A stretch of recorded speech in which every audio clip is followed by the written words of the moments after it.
Michael Burry, who a lot of people know as this guy who doesn't fear putting his reputation on the line by making bold economic predictions, he's done it many times over the years, and he usually ends up being correct.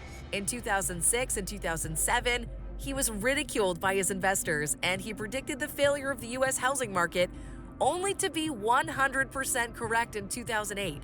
In February 2021, he predicted a massive surge of inflation in the United States at a time where the latest reported inflation rates was less than 2%. Fast forward to today, correct again.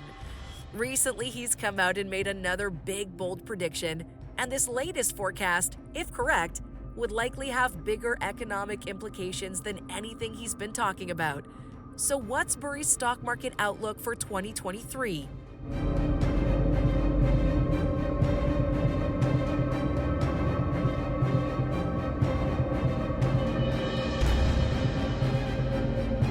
Let's get started and find out. Michael Burry's continued his Twitter rampage over the last few months. More recently, Burry updated us with his thoughts on the economic environment. Inflation peaked, but it's not the last peak of the cycle. We're likely going to see CPI lower possible negative in the second half of 2023, and the U.S. in recession by any definition. Fed will cut, and government will stimulate, and we'll have another inflation spike. Essentially, what Burry's predicting is that the current downtrend in inflation we're seeing is simply the end of a first wave of inflation, and over the next few years, we'll likely see more waves of inflation because the Federal Reserve will lack the willpower to keep rates high. The reason that this potential situation immediately scares the investors is that this would be exactly the same scenario that happened back in the 1970s. So what we've seen over the past few years is a combination of supply chain issues and also money printing, and both of those things together has caused inflation to skyrocket to the highest level in 40 years. This has forced the Federal Reserve to step in and raise interest rates to put the brakes on the economy, rein in the citizens and businesses' ability to access borrowed money, and thus rein in the spending. But of course, this slows down the economy and puts everyone under increased financial pressure.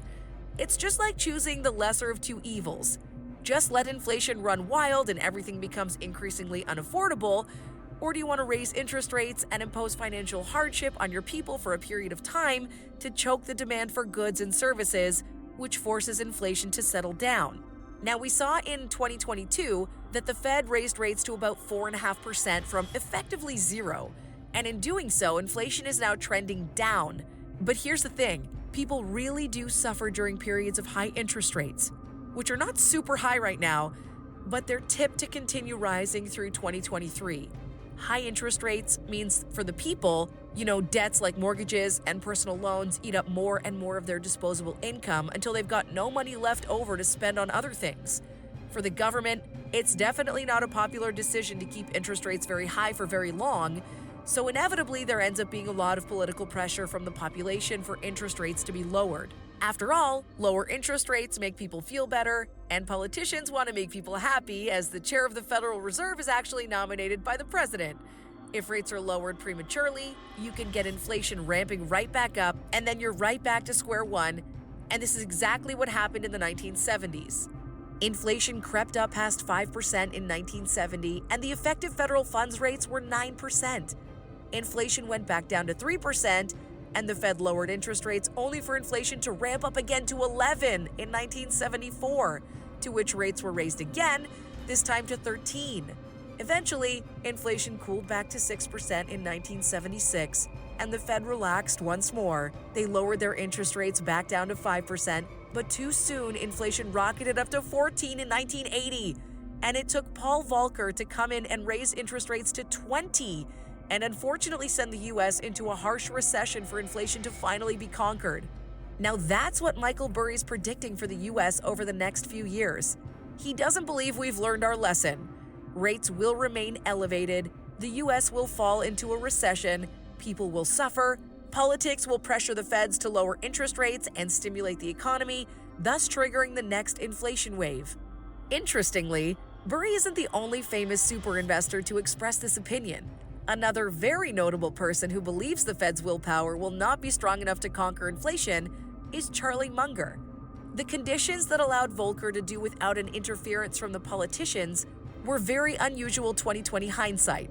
It was a good thing that he did it, because modern politicians will not be as willing to permit a new Volcker to get that tough with the economy and bring on that kind of recession.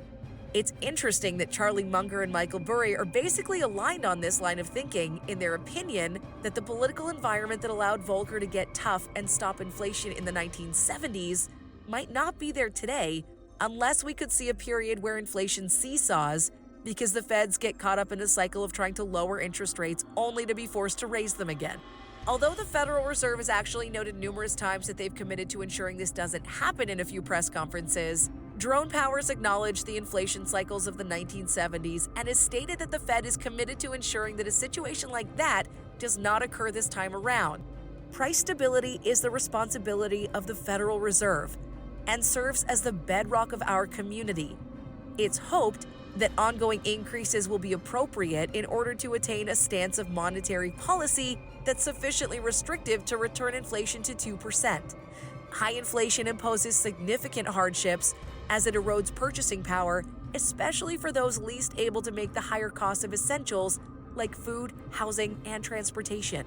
The historical record cautions strongly against prematurely loosening policy. The Federal Reserve is very aware of everything that's happened throughout the 1970s and says they're committed to ensuring they don't make the same mistakes again. But while the Federal Reserve says all this, Michael Burry's opinion is still very valid because the Fed might be saying all this stuff now, but whether they actually follow through is another question altogether. Sure, the Fed wants to get inflation back down to 2 or 3%, that'd be great. But if they have to keep raising and raising interest rates and they cause a nasty recession, it means a lot of Americans lose their jobs and can't afford their mortgages.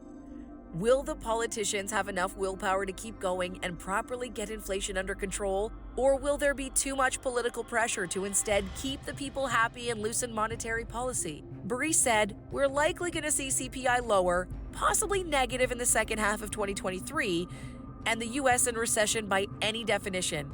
If the feds cut interest rates, the government will stimulate, aka print money, and we'll have another big inflation spike." So that's Michael Burry's latest prediction, and while it certainly aligns with his previous tweets, that's for sure. Burry noted that he thinks we're only halfway there.